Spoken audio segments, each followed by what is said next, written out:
felt that life is way harder than it should be? Like you're doing everything right, you're doing the hard work, you're staying patient, you're taking that advice, yet nothing seems to be working. Well, first of all, this isn't just you.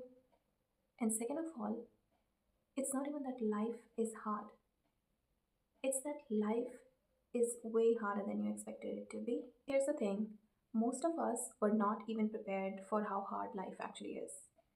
We were sold this idea that if you work hard, you stay kind, and you follow the right path, everything will, just fall into place. But this is not that simple. A stable career, a loving relationship, a good home, financial security, all packaged neatly with a bow. But that's not how life actually works.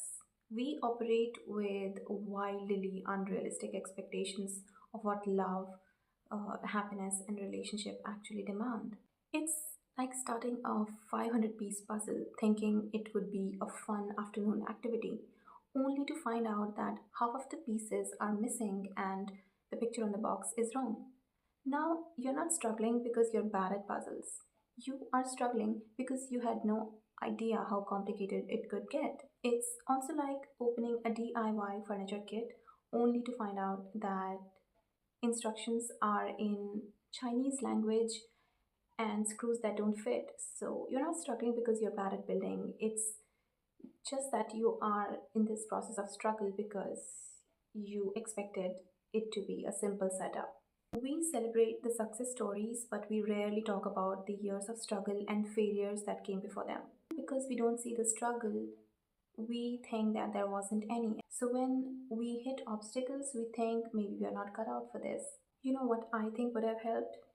A school curriculum named the pain curriculum.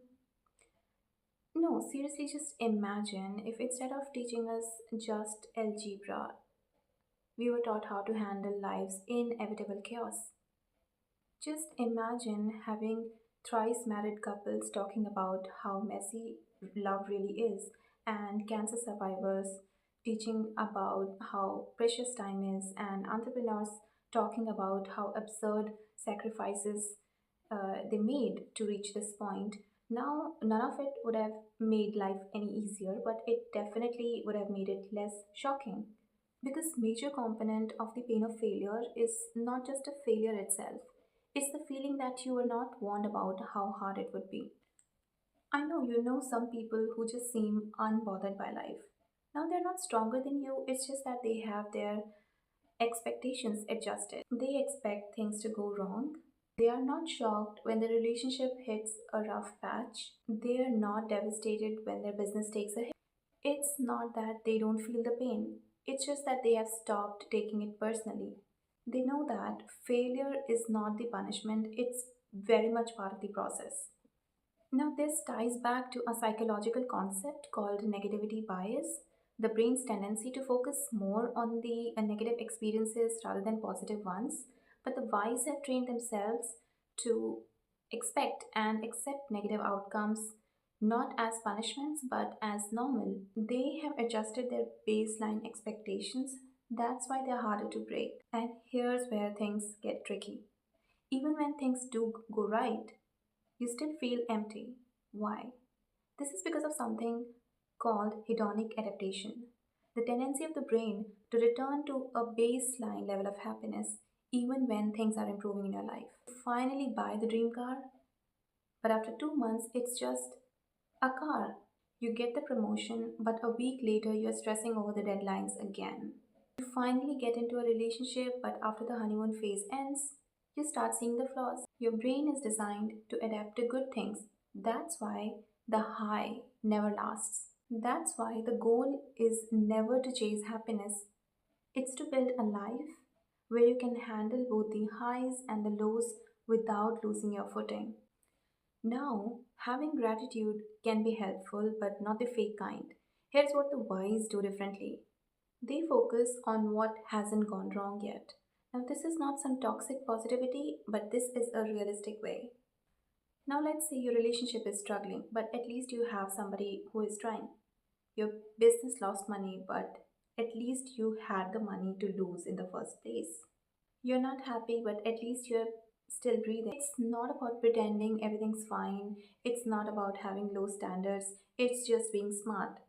It's about realizing that things could always be worse. And right now, you are surviving, and sometimes surviving is enough. Stop expecting smooth sailing. Resilience isn't always about being brave or tough, it's just about being realistic. Stop expecting life to be fair and easy. Stop assuming that success should come quickly. Stop believing that love will always feel effortless. Instead, expect discomfort, expect rejection, expect that things will break and you'll have to put them back together. Now, that's not negativity, that's preparation. The boxer doesn't walk into the ring expecting to avoid punches.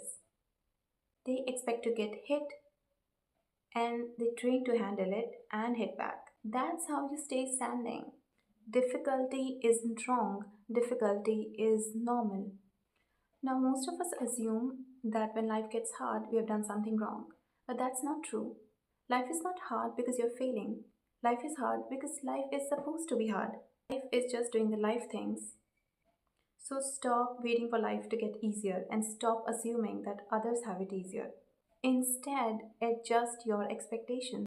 Life is not going to be easy, and that's okay. You will get stronger, you will survive it because you were built for this.